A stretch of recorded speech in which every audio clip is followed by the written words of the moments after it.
Bana, mimi naamini umeweza kupata taarifa hizi au umeziona au umefuatilia au umesikia kwenye vyombo vya habari mbalimbali kuhusiana na jamaa mmoja anaitwa Elimencho. Elimencho ni nani? Bwana, kwa majina yake kamili anaitwa Emesio Osguera Cervantes, ambaye alizaliwa tarehe 17 Julai mwaka 1966 huko nchini Mexico.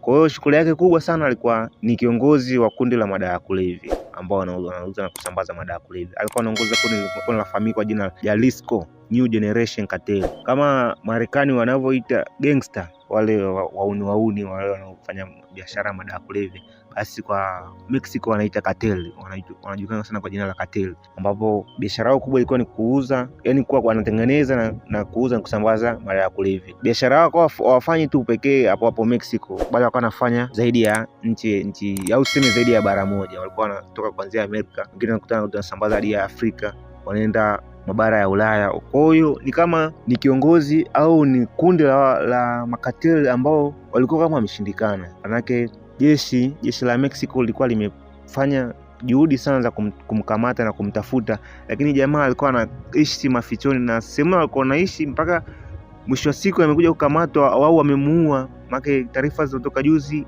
wamefanikiwa kumuua. Alikuwa anaishi sehemu fulani kama ya kifahari, ambapo mara nyingi ni nadra sana mtu kujua kama huyo mtu ambaye ni most wanted anatafutwa anaweza kaishi sehemu kama hiyo.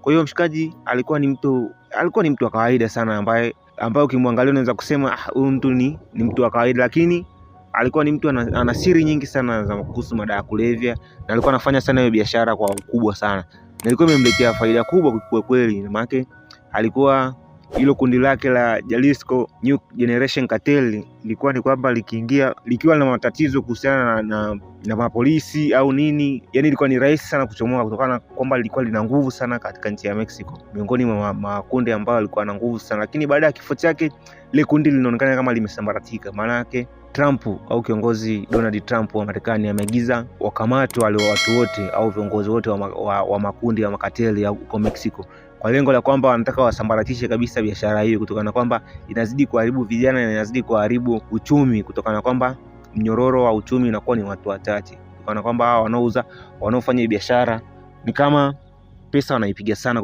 kuliko watu wengine. Huyu mshikaji bana, mpaka kifo chake kinatokea ni kwamba story yake inafurahisha, sema inachekesha kidogo, kutokana na kwamba yeye mpaka anakuja kukamatwa au wanakuja kumuua, ambapo Marekani au tuseme jeshi la Mexico lilipata intelligence walitumia wa Marekani, wale wanajeshi mapro wa Marekani kumpata huyo jamaa. Lakini kitendo kinachoshangaza au kinachostajabisha ni kwamba jamaa aliuzwa na mwanamke wake.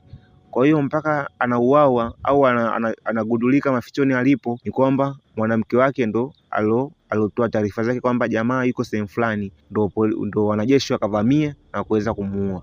Hii story ya kwamba ilitokeaje mpaka mwanamke wake akamsaliti na kuletea katika channel hii episode inayofuata. Endelea kufuatilia channel yetu Kweka Zone, subscribe, like, comment and share.